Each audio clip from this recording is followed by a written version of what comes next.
¿Cómo están todos? Buenas tardes, padre. Buenas tardes, Lidia. Buenas tardes, todos. Buenas tardes para todos, un abrazo. Paz y bien. Paz y bien, Padre. Bien, está ahí con por favor, que pueda leer la santa oración al Espíritu Santo.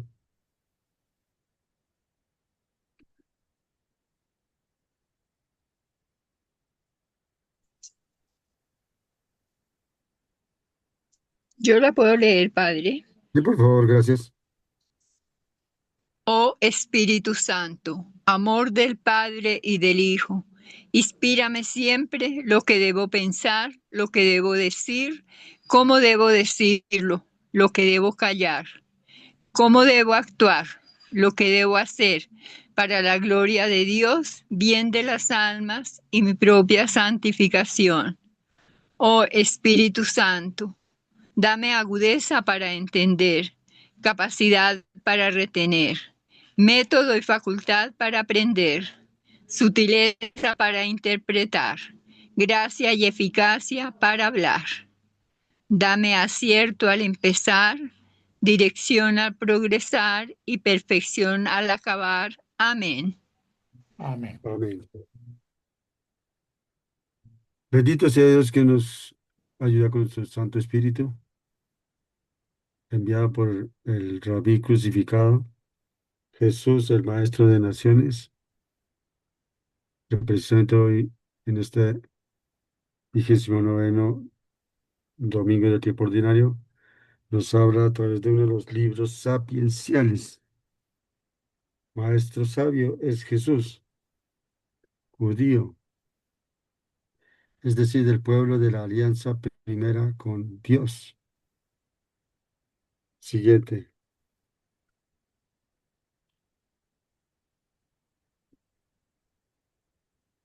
Pueblo que aún no ha reconocido al Mesías en Jesús, pero que, como dice San Pablo,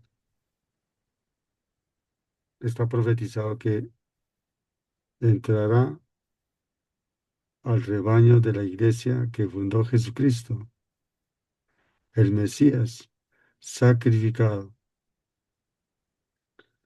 Nuestro estudio bíblico referencia ediciones de la Biblia muy recomendables. En el estudio de la palabra de este Maestro, Mesías, Salvador y Redentor.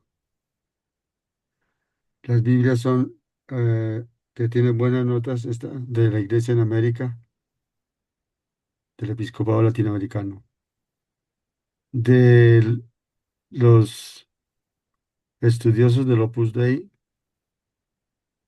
Universidad de Navarra, también excelentes notas. De Jerusalén, una Biblia del siglo pasado, la que inició mucho ese boom de ediciones con mucho estudio crítico, que es muy útil por el lado de las citas paralelas. La edición del padre Strobinger,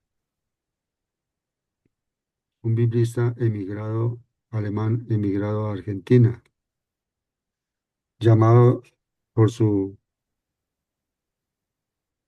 suficiencia bíblica el San Jerónimo de Latinoamérica. Notas largas, excelentes, con la dificultad de que, limitación diría más bien, de letra pequeña, que no es una excusa para un buen lector, ¿no? Y la Biblia de nuestro pueblo que acude al método bíblico de lectura, leer, meditar, orar y actuar la palabra.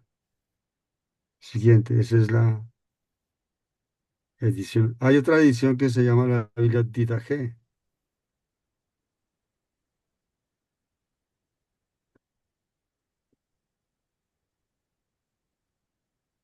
Esa es una palabra griega que significa enseñanza. Ese también, ese nombre tiene relación con los libros, el género de libros sapienciales. Esta edición tiene relación con el catecismo. en la mayor parte de su contenido, cita números del Catecismo Católico. Y es la que utilizamos nosotros. Nosotros cogemos el texto bíblico del domingo en curso y incorporamos unos números que presenta esta Biblia, tomados del catecismo, y así vamos estudiando nuestra fe, con el aporte enorme del catecismo de la Iglesia Católica. Siguiente. El catecismo pues tiene unos cuantos libros para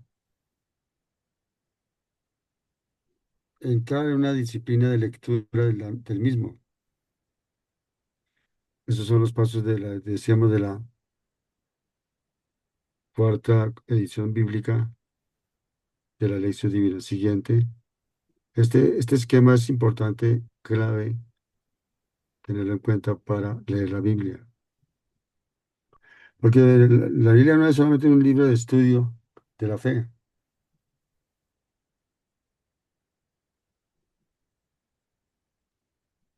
es un libro de la vida y la vida eterna. Dos ejemplares que recomendamos para complementar el estudio del Catecismo Católico, que está preñado de citas bíblicas a profusión. Siguiente.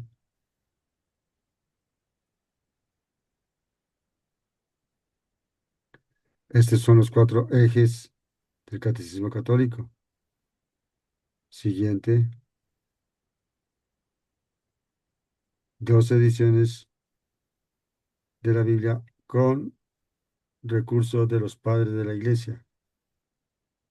El de la derecha es muy de más carácter lingüístico,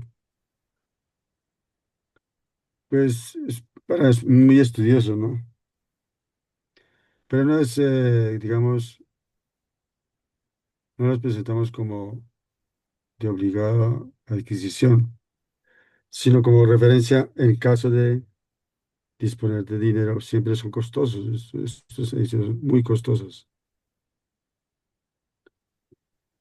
Las que recomendamos tienen también cierto costo, pero no podemos ser tacaños a la hora de invertir en una obra de estudiosos que facilitan la comprensión del mensaje divino, el mensaje bíblico. Siguiente.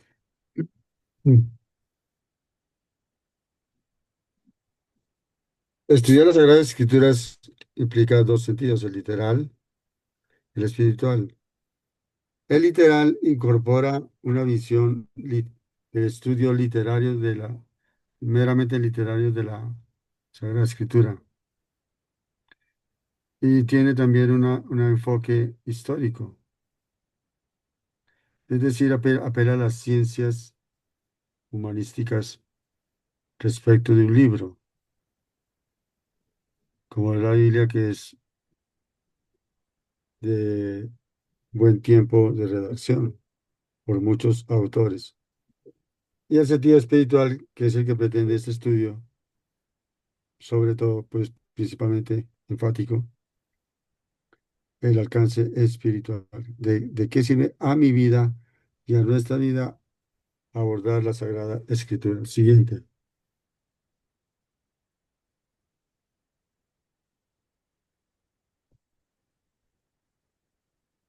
La Biblia católica está conformada por la Biblia hebrea, Antiguo Testamento, cuyo esquema es el que tienen ahí al frente, y la Biblia y los escritos cristianos. Ese esquema sí nos falta integrarlo la próxima ocasión. La Biblia cristiana, que es los evangelios, las cartas de los apóstoles, que es el Nuevo Testamento, que fue escrito en griego. Esta Biblia hebrea o Antiguo Testamento nuestro fue escrita en hebreo y siempre llevó una larga y sudorosa gestación y concreción. Es famosa la versión de los 70.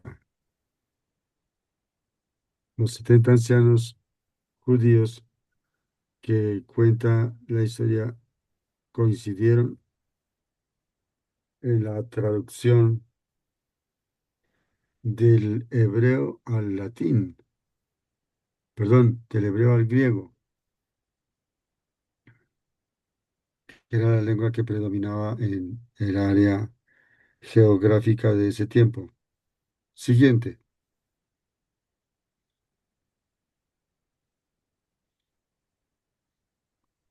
No dejamos de repetir estas 7 llaves,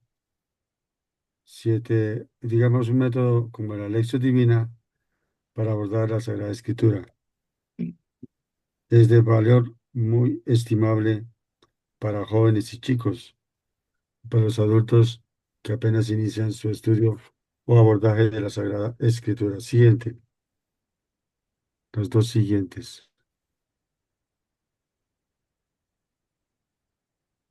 Next.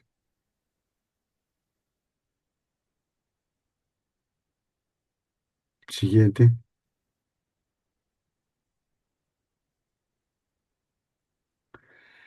El tema de estas lecturas de este domingo 29 es Jesús, manso y humilde de corazón.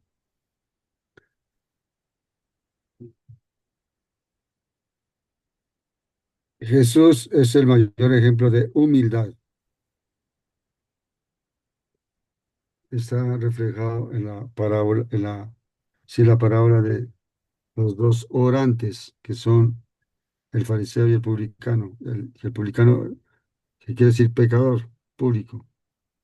Siguiente. Vamos a empezar con el libro de el Eclesiástico. Jesús es de quien habla toda la Sagrada Escritura. Él es el hombre sabio, el Hijo de Dios, el Hijo del hombre, es decir, el Hijo de la humanidad.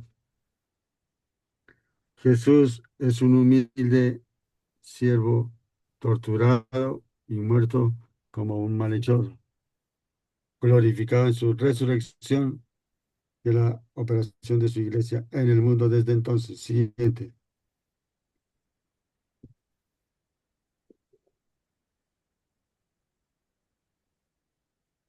Dios tiene un plan para remediar lo que el maligno frustró en la primera pareja y lo remedia con la segunda pareja, madre e hijo, con el sacrificio del hijo en la cruz, en el árbol que evoca el árbol de la vida, donde Adán y Eva también se dieron a la tentación y perdieron la condición de santidad que les otorgó. El plan divino de redención, por tanto, pretende corregir, remediar el pecado. Siguiente. De esta manera Jesús es presentado como el que quita el pecado del mundo. Ese plan está resumido en la semana de pasión que Jesús vivió. Desde abajo, Jesús entró triunfante, aclamado en Jerusalén.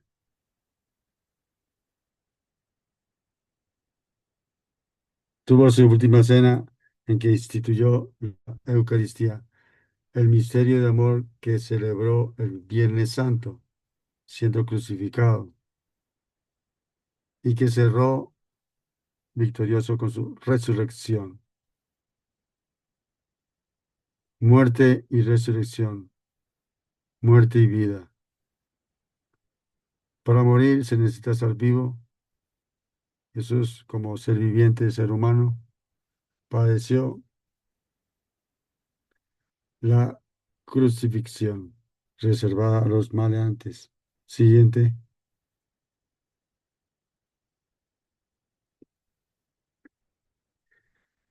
Cuatro textos, dos del Antiguo tenemos, Salmo 34, Eclesiástico 35, y dos del Nuevo Testamento siguiente de la segunda carta a Timoteo de San Pablo y del Evangelio de Lucas.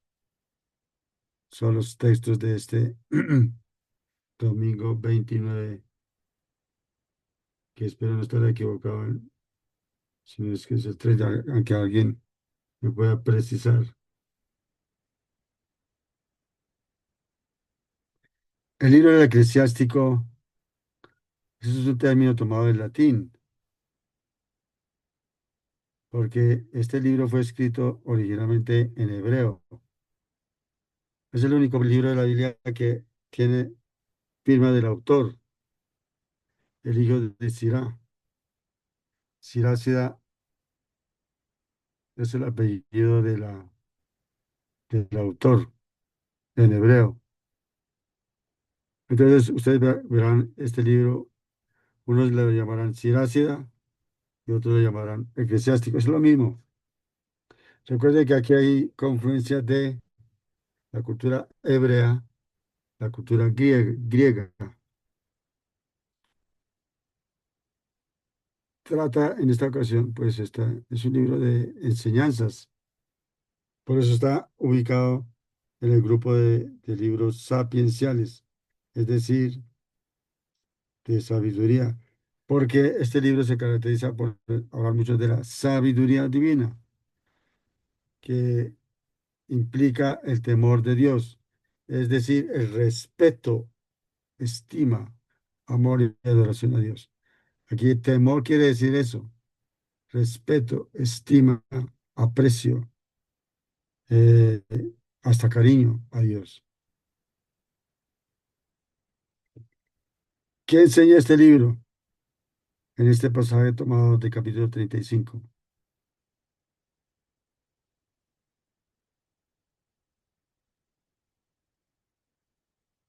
Dar a Dios con generosidad, reconocerlo como proveedor, como Padre.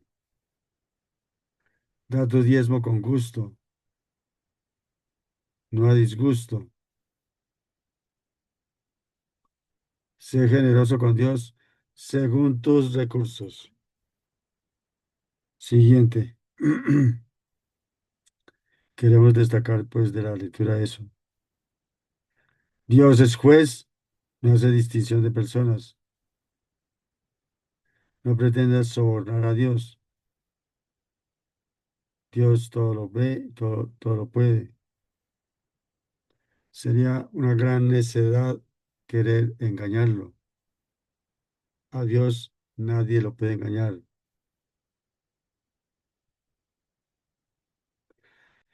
Dios favorece al humilde, al pobre, al huérfano, a la viuda, a las lágrimas de la viuda.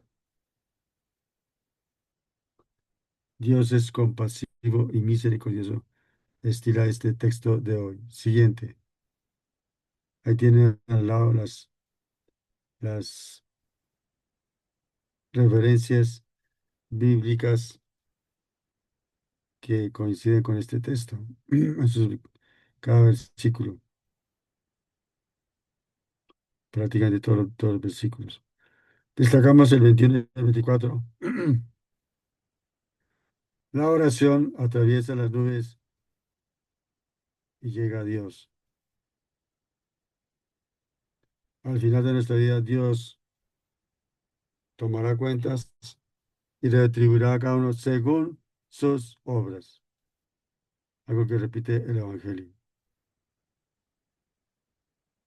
No dejemos de tener en cuenta eso nosotros y no dejemos de predicarlo a quienes están alejados de Dios o incluso lo detestan. Adelante, siguiente.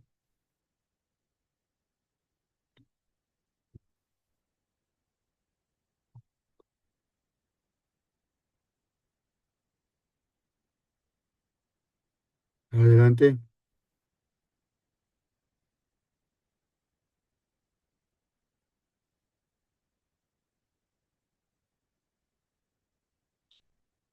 Veamos qué nos dice el Salmo 33, en algunas versiones el 34. También hace mención de un pobre. El pobre aquí tiene más referencia a la humildad, a la carencia de actitudes soberbias, arrogantes, pretenciosas con Dios, mucho más también con el prójimo. Mi alma se gloría en Dios y los humildes lo oigan y se alegren. Él, el que busca a Dios, se ve libre de todos sus temores.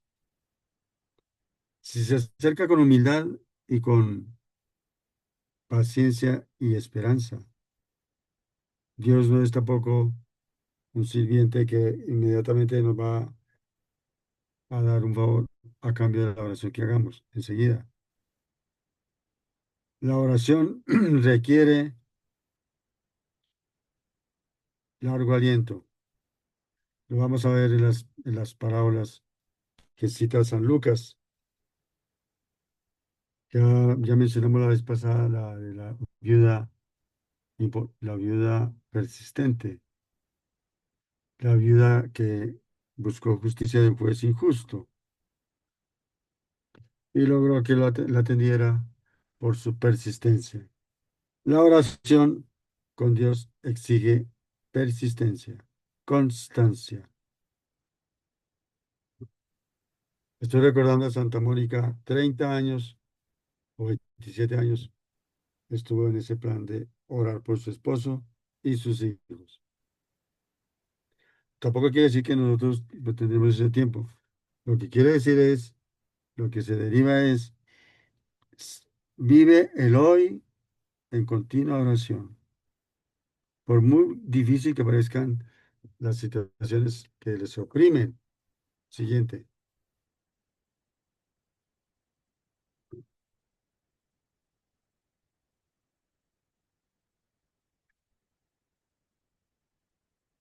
Como dice un canto católico, gustad y ved qué bueno es Yahvé. Dichoso es el hombre que se acoge a él. Pero con paciencia, con constancia, con amor. Temed a Yahvé, sus santos, sus creyentes, sus hijos. Los que buscan a Yahvé, a Dios, de ningún bien carecen. Siguiente.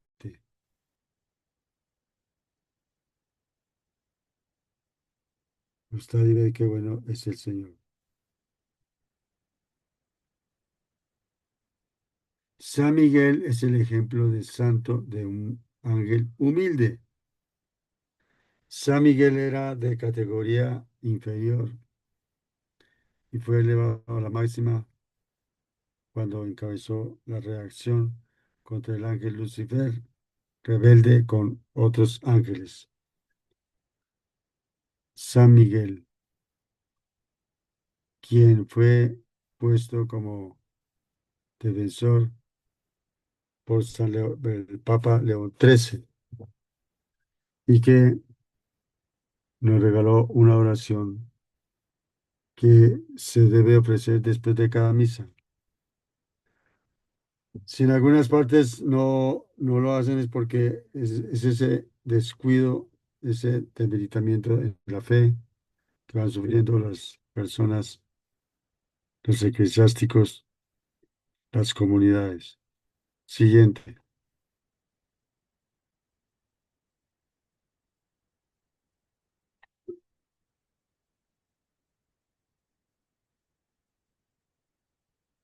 Dios nos ha proporcionado ángeles que nos ayudan en el camino espiritual.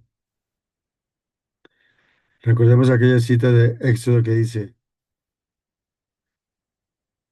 he puesto un ángel delante de ti, respétalo y obedécelo.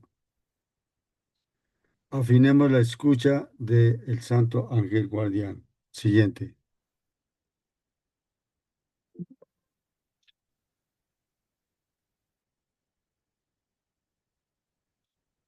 vencer el bien con el mal, nos dice Romanos 12:21.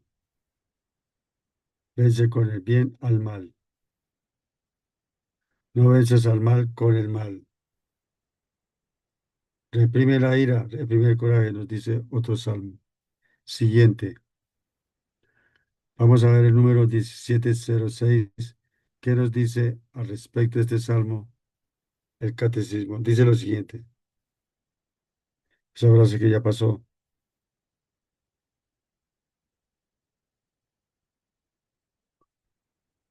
La vida moral proclama la dignidad de la persona. Veamos qué nos dice 2 Timoteo 4:6-18, que ya empezó hace 8 días esta lectura. Pablo expone que ya está al final de sus días. Sabe que es inminente su muerte. Puede darse el lujo de decir que ha cumplido su tarea, ha conservado la fe. Ojo a esto, ha conservado la fe. Las pruebas de la vida pueden hacernos perder la fe. Si yo lo admito o lo permito. Esa frase es clave. He conservado la fe que recibió de Jesús directamente, porque lo llamó a una misión concreta. Ha combatido el noble combate. La vida espiritual es un combate continuo. Y sabe que está reservada la corona de la justicia, es decir, del premio que se merece.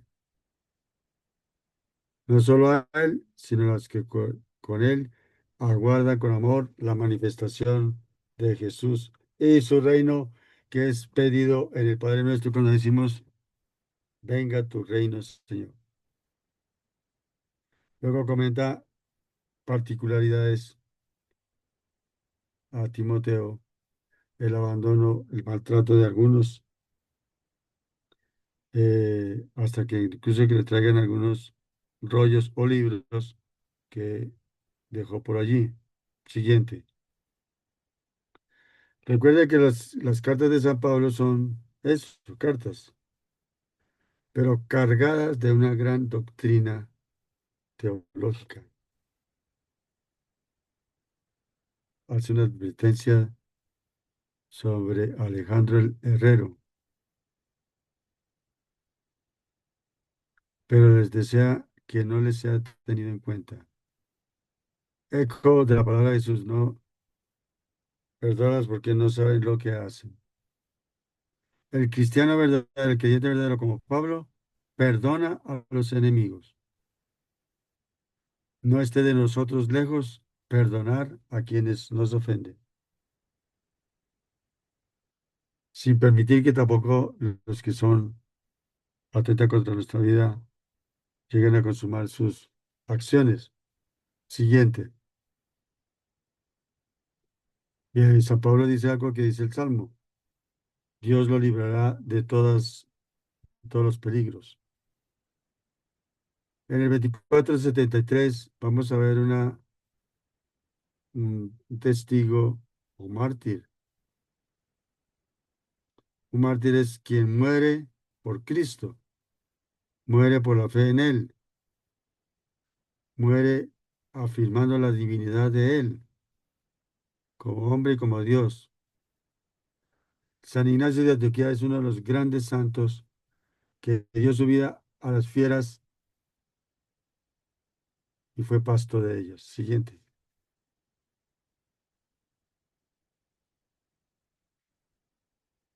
24:73 del Catecismo dice, el martirio es el supremo testimonio de la verdad de la fe.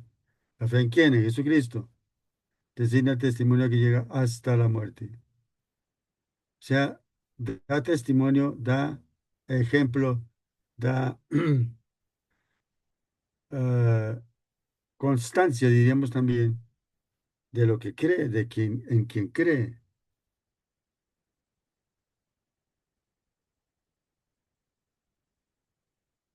Decía San Ignacio de Antioquía, dejadme ser pasto de las fieras, por ellas me será llevado llegar a Dios.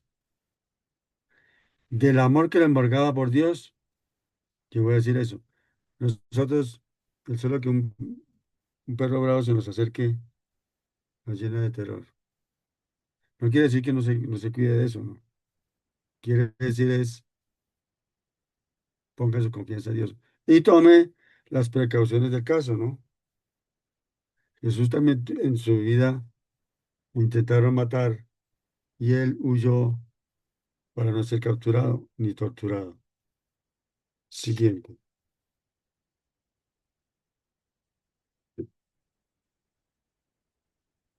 San Ignacio de Antioquía nos comparaba siendo trigo. El trigo pesa con el fruto que produce, se humilla, se inclina. La cizaña permanece erguida, altiva, vacía, sin peso, sin entrega, sin verdad.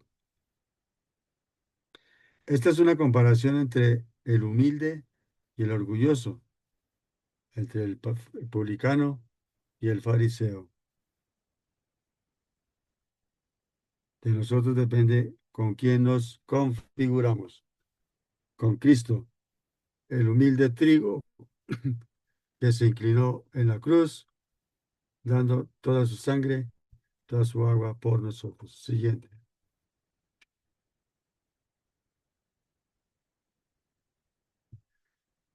Seguimos con el 2474. Ya dijimos, este es San Ignacio.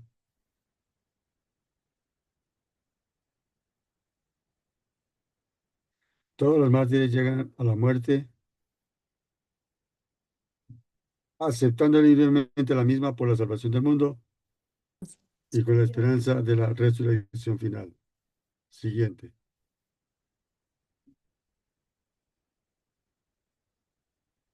Entramos al Evangelio, capítulo 18.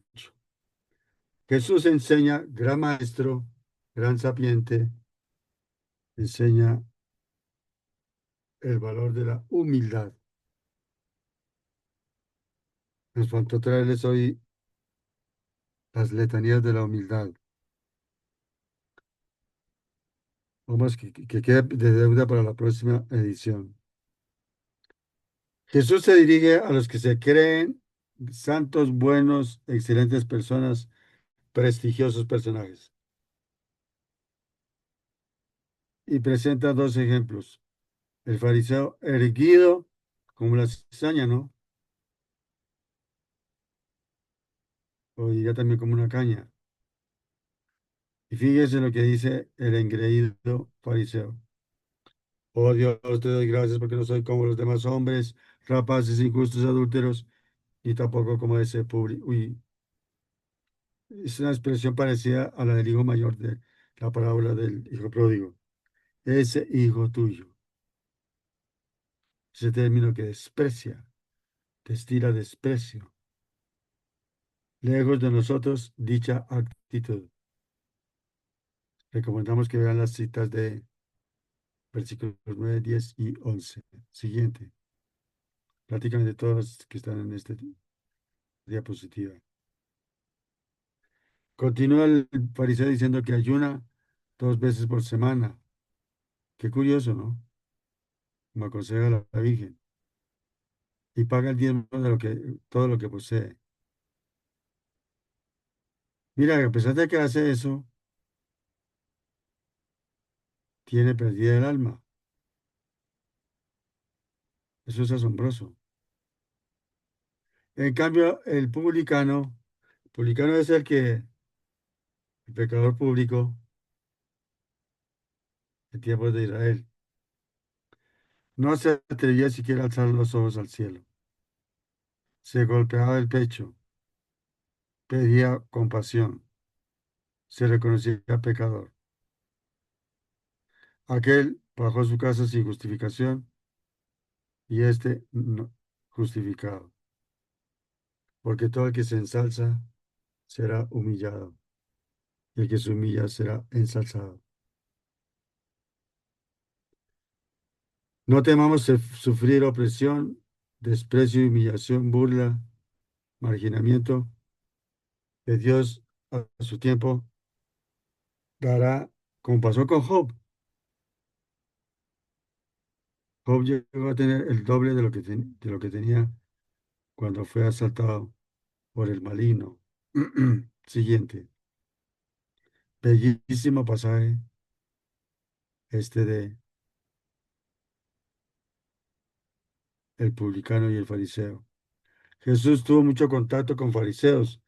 Los fariseos eran una casta religiosa de gran autoridad entre los judíos,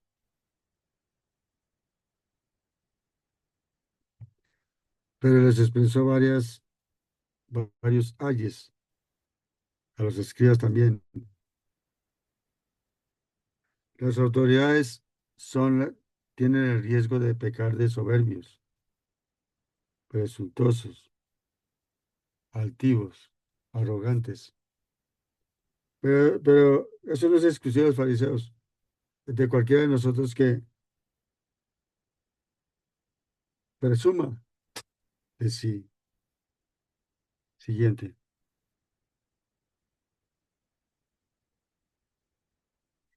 Entonces el número 588 del Catecismo nos dice, aquí ya afirmamos, diciendo Jesús, no he venido a llamar a conversión a justos, sino a pecadores.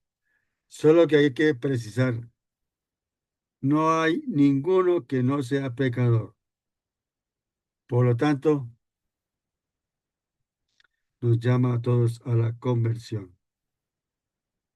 ¿Quién no peca de terco, soberbio, arrogante?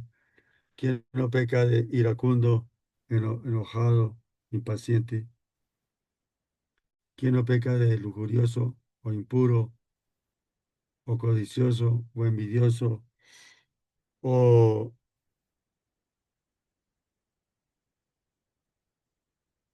o avariento? Nadie. Lo dice el Salmo 142. Ahora, que algunas personas tengan un pecado mayor, también hay que cuidarse del orgullo, de creer que como el otro tiene un pecado escandaloso, yo no lo tengo, yo soy mejor que él.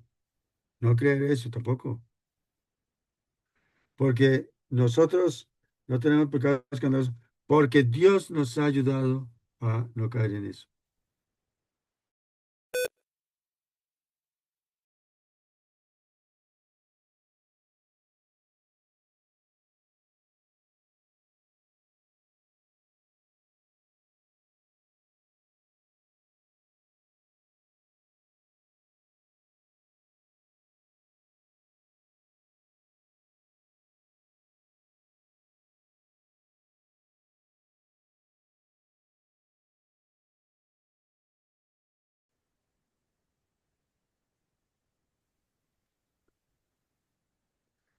Continuamos comprendiendo las interrupciones técnicas ajenas a nosotros, claro que sí. El hombre humilde, Dios lo mira compasivo, se apiada también del orgulloso, pero el orgulloso ofrece mucha resistencia a la ayuda divina, mucho más al hombre humilde. Veamos qué nos dice al respecto 2559 del Catecismo, número 2559.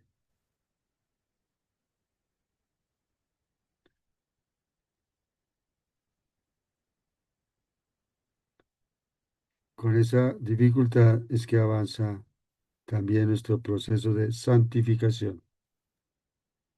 Ya estoy en el 2559. ¿Lo ves, padre? La humildad es la base de la oración.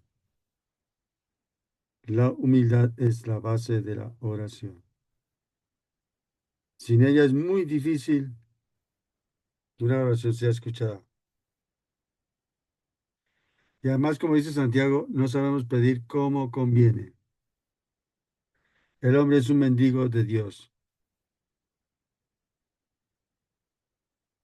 Eso no exime dar gracias, ¿no? El humilde es un agradecido. El humilde pide siempre a Dios, como los niños que tanto piden a sus padres.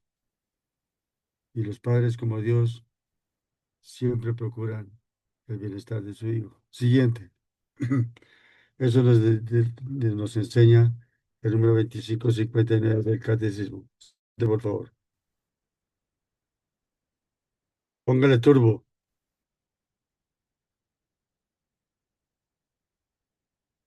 Sé que la señal está débil. Tiene problemas con la señal, padre. Mm.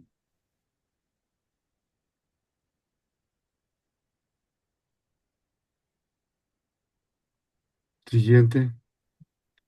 Vamos a ver qué nos dice el 26.3. Eso es 26.13. 2613. Jesús enseña a orar por medio de tres parábolas valiosas. El amigo que pide ayuda a medianoche.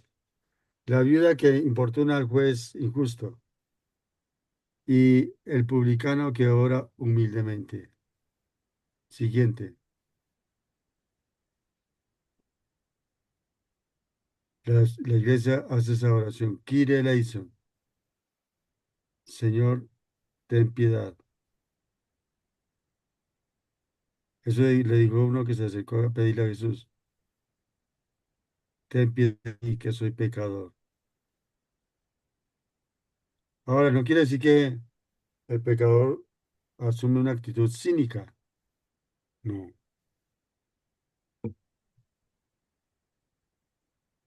La humildad es completa.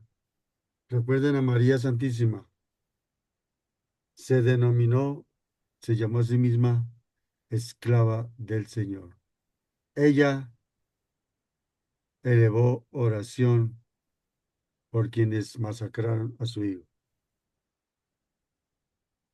Como lo vamos a ver en esta pintura de Cosmetura 468, localidad de Venecia. Siguiente. María, el corazón desgarrado, hecha lágrimas, destrozada en su alma, ofrece a su hijo por la salvación del mundo. Ella es la gran corredentora. La mano, María levanta la mano de Jesús y le besa, un gesto de adoración a las llagas de Cristo, como era costumbre en el arte devocional del siglo XIV. Mire, las pinturas tienen reflejo de la cultura de entonces. La Virgen está sentada no sobre la piedra o el terreno de la cruz, sino sobre un sarcófago, un ataúd ricamente esculpido, en el cual será sepultado Jesús.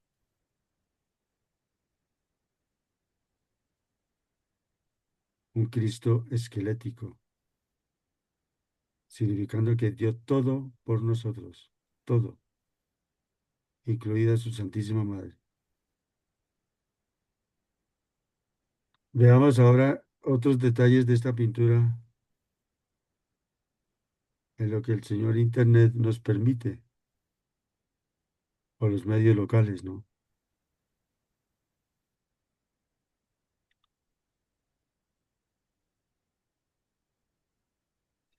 El sacrificio de Cristo produce frutos, beneficios a la humanidad. De eso es lo que hay que ir entrando poco a poco, con amor, descubrir los tesoros del corazón de Jesús, como se lo digo Margarita María Lacoco. En el fondo de las cruces se alza como una pesadilla sobre la cabeza de la Virgen, como marcando, como señalando el destino de Jesús y de María, el sufrimiento, por el cual, sufrimiento de Jesús y de María, nos redimió Dios, nos rescató a la vida eterna. Gracias sean dadas a Él. Siguiente. ¿Tiene otros detalles esa pintura?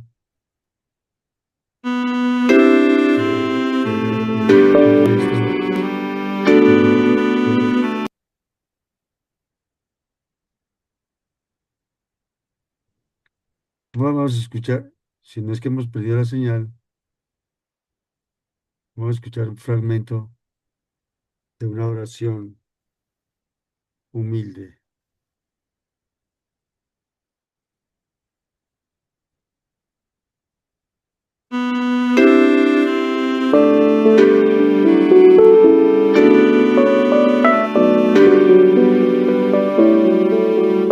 La actitud que debemos tener nosotros, que el Señor nos perdone.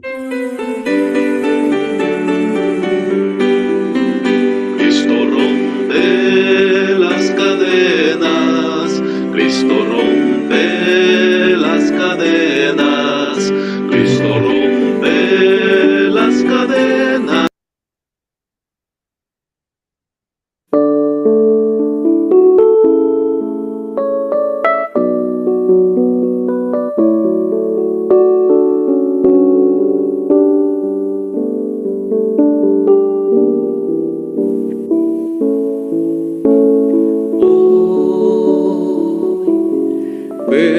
Perdóname.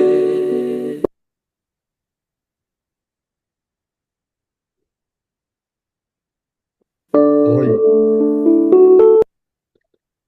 por siempre.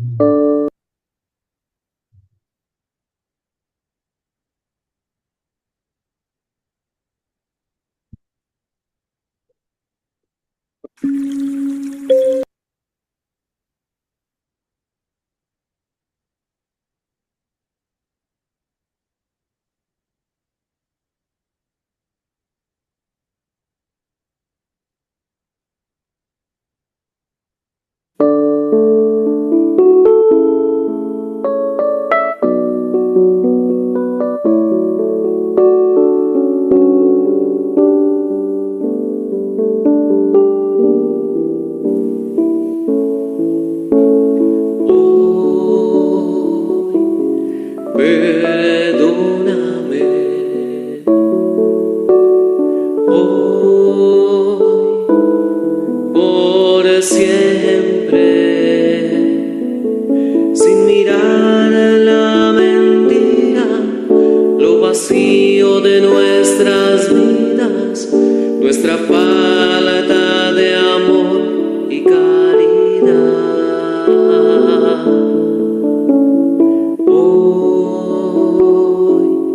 Perdóname, hoy, por siempre,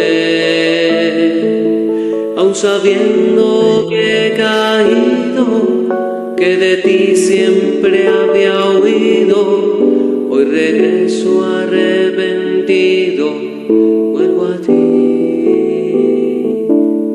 Vuelvo a ti, vuelvo a ti, vuelvo a ti.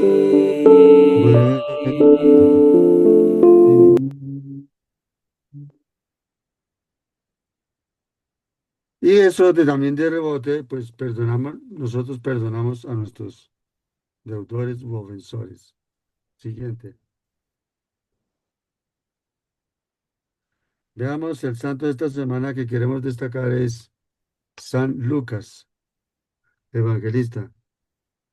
No se podía escatimar apreciar este gran evangelista, los tres evangelios sinópticos, uno de los cuatro notarios de la vida y palabras de Jesús. Veamos qué nos dice sobre San Lucas, el archivo escogido. Lucas era médico.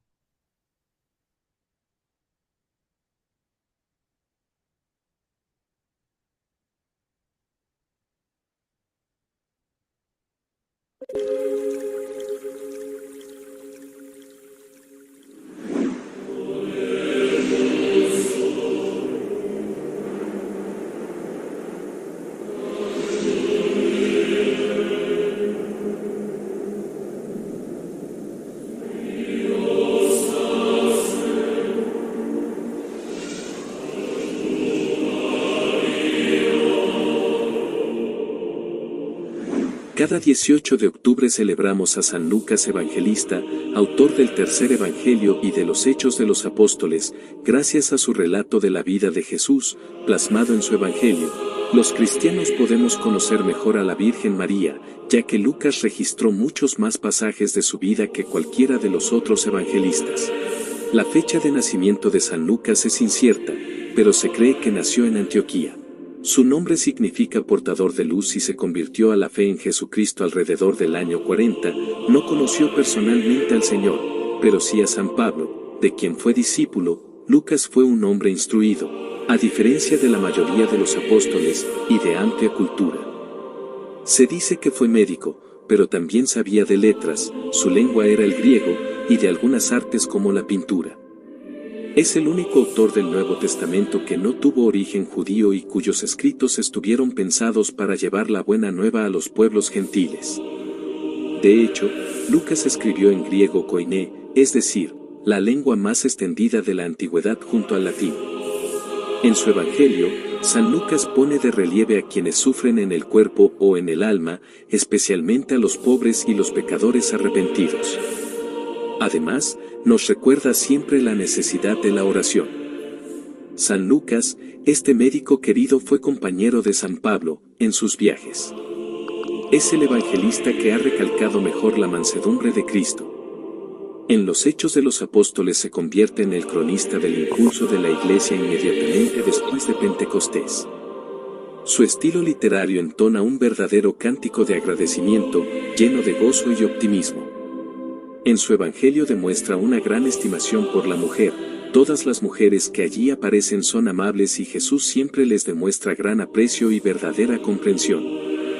Sobre su destino final, ocurrido posteriormente a la muerte de Pedro y de Pablo, no se tiene suficiente certeza. Se debate si murió martirizado o si, de acuerdo al prefacio o argumento de Lucas, murió siendo anciano, probablemente a los 84 años. Existe una fuerte tradición según la cual habría sido martirizado junto a Andrés, el apóstol, en la tierra de Patras, provincia romana de Acaya. De acuerdo a esta misma tradición, Lucas habría muerto colgado de un árbol. Generalmente, se le representa con un libro en las manos, al lado de un toro o novillo. Es el santo patrono de los doctores, cirujanos, carniceros, encuadernadores, escultores, notarios y artistas, debido, esto último, a que probablemente pintó una imagen de la Virgen María. Su frase más célebre es: perdónalos, porque no saben lo que hacen.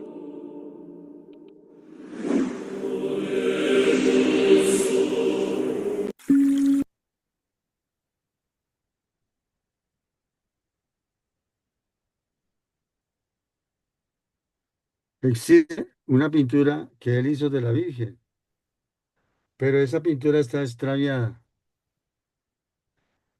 Quiera Dios que alguna vez aparezca en nuestro tiempo y la podamos conocer.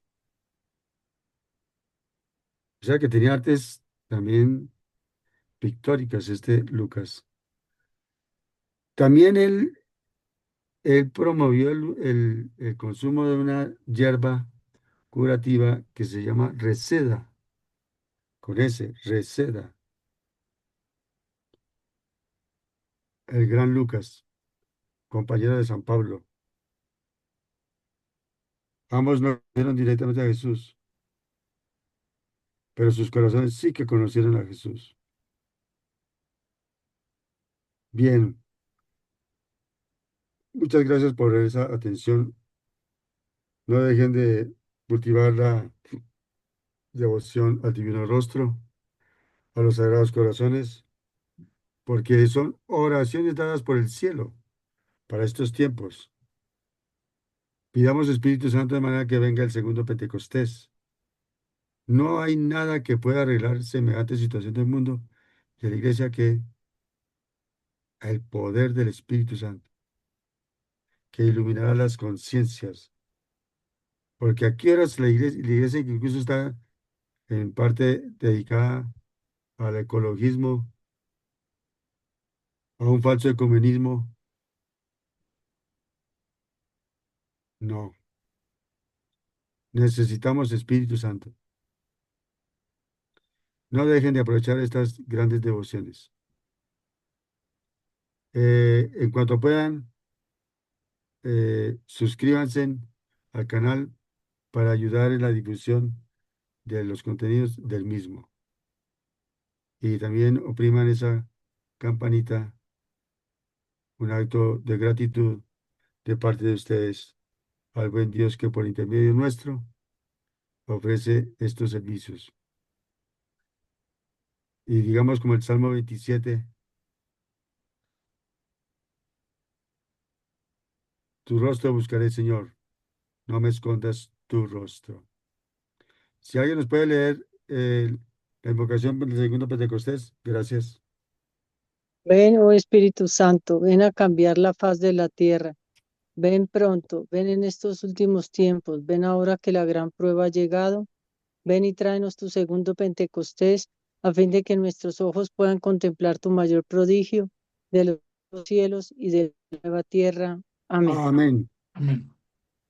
Muchas gracias, bendiciones.